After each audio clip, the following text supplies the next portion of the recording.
Good evening समस्त बच्चों को शुभ संध्या।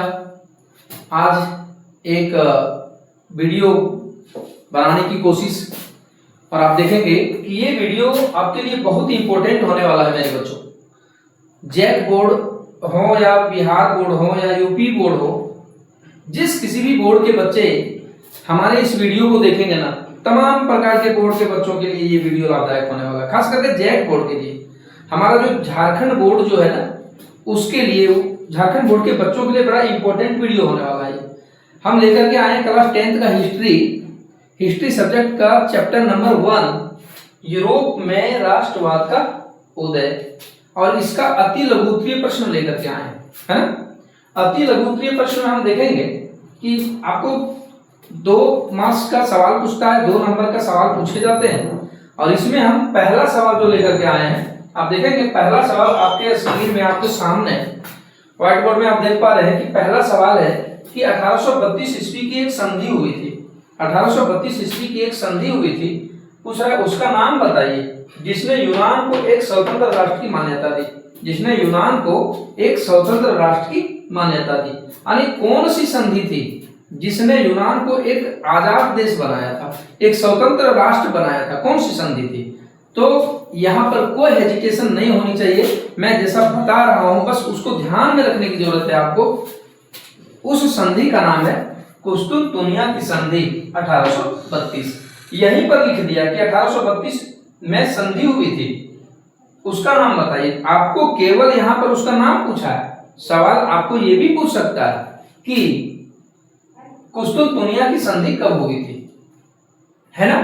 तो कुस्तुनतुनिया की संधि कब हुई थी सवाल यदि पूछ दे तो आपका जवाब 1832 होगा।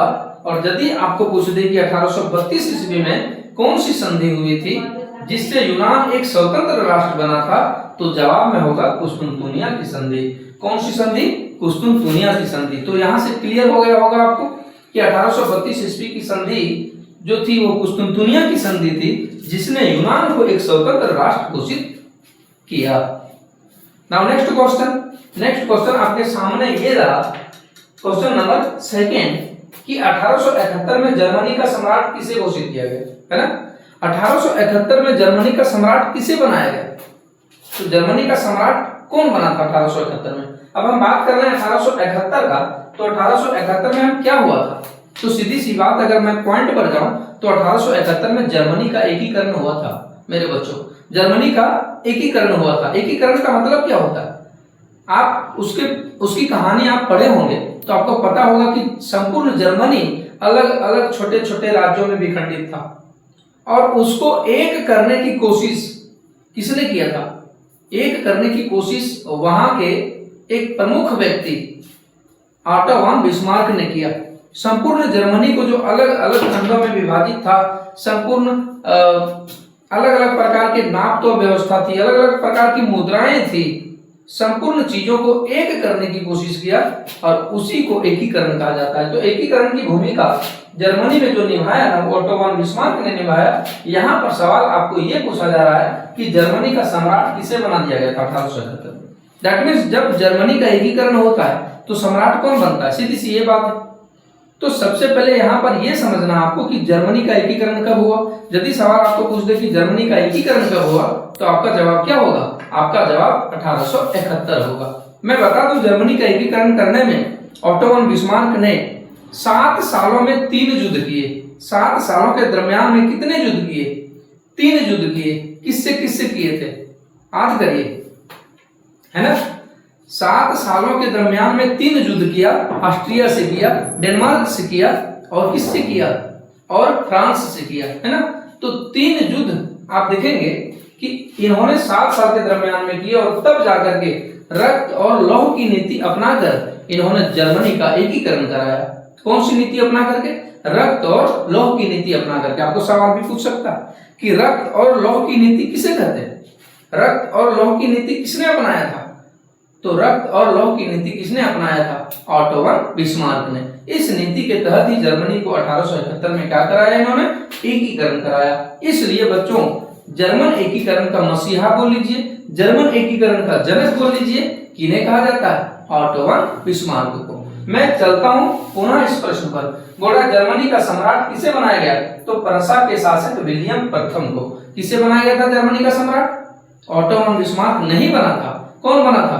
प्रशा का शासक था, प्रशा के शासक थे और उसका नाम विलियम प्रथम था, काइजर विलियम प्रथम।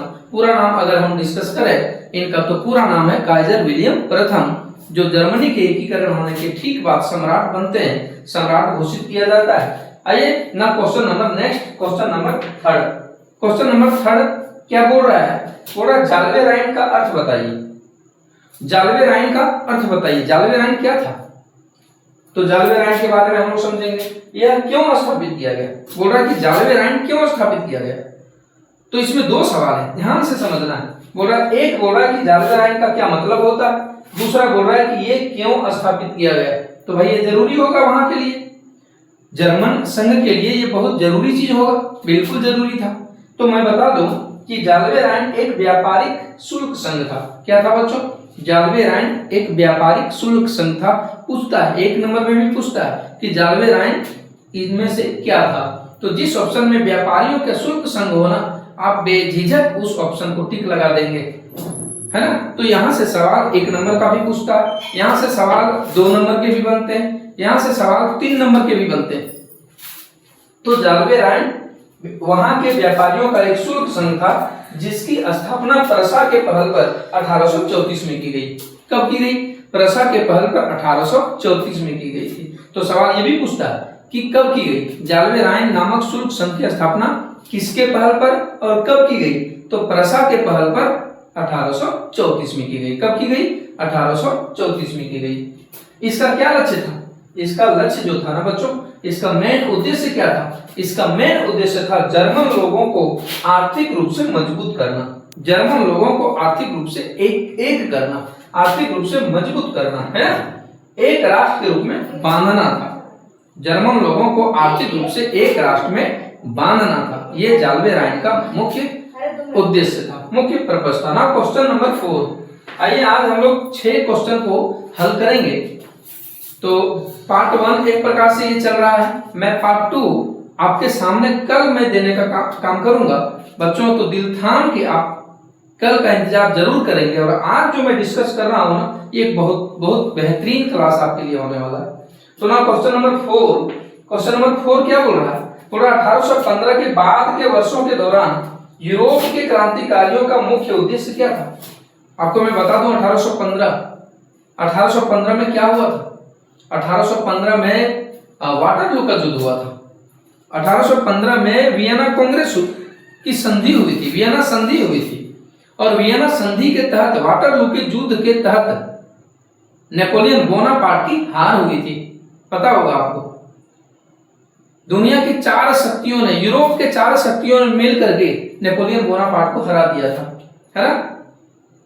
वही 1815 और 1815 के बाद के वर्षों के दौरान यूरोप के क्रांतिकारियों का मुख्य उद्देश्य जो था, आप देखेंगे, आवश्यक रूप से एक राष्ट्र राज्य का निर्माण करना था। क्या था?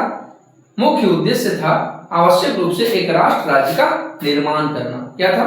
एक राष्ट्र राज्य का निर्माण करना था। तमाम राष्ट्रों को एकीकरण करके एक राष्ट्र का निर्माण करना था। यही था 1815 के बाद के वर्षों के दौरान यूरोप के क्रांतिकारियों का मुख्य लक्ष्य था, मुख्य उद्देश्य था। ना क्वेश्चन नंबर 5 आप देख सकते हैं कि आपके सामने ना क्वेश्चन नंबर 5 जो लिखा है वो है रक्त और लौह नीति से क्या समझते हैं। बड़ा इंपॉर्टेंट क्वेश्चन। देखिए कितना इंपॉर्टेंट क्वेश्चन है, मैं आपको बता दिया हूं, मैं डिस्कस किया हूं। आप अगर थोड़ा फ्लैशबैक में जाएं और देखें कि सर बताएं रक्त और लौह नीति के बारे में, बिल्कुल बताया हूं। आपके सामने लिखा भी है, आप इसको पीडीएफ के रूप में बना भी सकते हैं, आप इसको कॉपी में उतार सकते हैं। बड़ा इंपॉर्टेंट बात है, मैं समझा भी रहा हूं और मैं स्पष्ट लिख भी दिया हूं, है ना। तो बेहतर वीडियो आपके लिए। तो रक्त और लौह की नीति जो थी ना, इस नीति के तहत ऑटो वन बिस्मार्क ने जर्मनी का एकीकरण कराया था। इसी नीति के तहत ऑटो वन बिस्मार्क ने जर्मनी का क्या कराया था? एकीकरण कराया था, है ना। आप देखेंगे कि बिस्मार्क को अपने सैन्य शक्ति पर अटूट विश्वास था। बिस्मार्क को अपने सैनिक शक्ति पर अटूट विश्वास था। अतः रक्त बहाने में विश्वास करके युद्धों की ओर बढ़ा और रक्त बहाने में विश्वास करता था। बोला कि रक्त बहाना पड़े तो मैं बहाऊंगा, बट इस नीति के तहत मैं जर्मनी का एकीकरण करके ही दम लूंगा, और उन्होंने 1871 में ये काम किया। आइए क्वेश्चन नंबर 6। क्वेश्चन नंबर 6 क्या बता रहा है? बोला जर्मनी के एकीकरण का जनक किसे माना जाता है, अथवा जर्मनी एकीकरण में किसका अधिक योगदान था। इसमें 2 क्वेश्चन है, ध्यान देंगे। क्वेश्चन आपको अथवा करके भी पूछता है बच्चों, तो जब अथवा करके पूछा रहे ना क्वेश्चन, तो एक ही क्वेश्चन का जवाब दिया जाता है। आप उसमें से किसी एक सवाल का हल कर सकेंगे। यहाँ पर मैं दोनों का जवाब देने जा रहा हूं, आप ध्यान से सुनेंगे। बोला जर्मनी एकीकरण का जनक किसे माना जाता है, तो मैं डिस्कस किया हूं इसी वीडियो में। जर्मनी एकीकरण का जनक बोल लीजिए, जर्मनी एकीकरण का मसीहा बोल लीजिए, ऑटो वन बिस्मार्क को कहा जाता है। किनको कहा जाता है? ऑटो वन बिस्मार्क को कहा जाता है। ध्यान देंगे। और सबसे अधिक योगदान ऑटो वन बिस्मार्क का ही था। सबसे अधिक योगदान किसका था जर्मन एकीकरण करने में? ऑटो वन बिस्मार्क का था। अब क्या बोल रहा? पूरा जर्मनी का प्रथम सम्राट कौन बना था? तो काइजर विलियम प्रथम। जर्मनी का प्रथम सम्राट कौन बना था? काइजर विलियम प्रथम बना था, है ना। तो आप ध्यान दिए होंगे, अभी हम एक के बाद एक 6 सवालों पर डिस्कस किए, एक के बाद एक 6 सवाल पर डिस्कस किया, और 6 सवाल को मैंने बेहतरीन तरीके से समझाने की कोशिश की। हमें उम्मीद है कि आपको समझ में आ गया होगा मेरे बच्चों। अगर नहीं आया होगा तो मैं फिर डिस्कस करूंगा। आप इसके नीचे कमेंट करेंगे, आप मेरे चैनल में कमेंट करेंगे।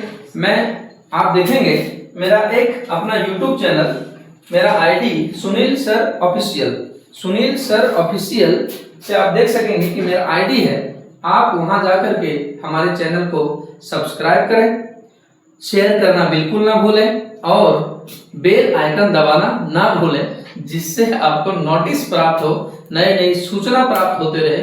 और इस प्रकार का वीडियो अगर आपको अच्छा लगा होगा ना मेरे बच्चों, तो आप कमेंट करेंगे। मैं कोशिश करूंगा इस प्रकार का और वीडियो डालने का, जिससे आपका एसएसटी बिल्कुल खिलौना सा लगेगा, बिल्कुल इजी लगेगा। तो आइए हम पार्ट 2 के साथ मिलते हैं कल। तब तक के लिए जय हिंद, वंदे मातरम।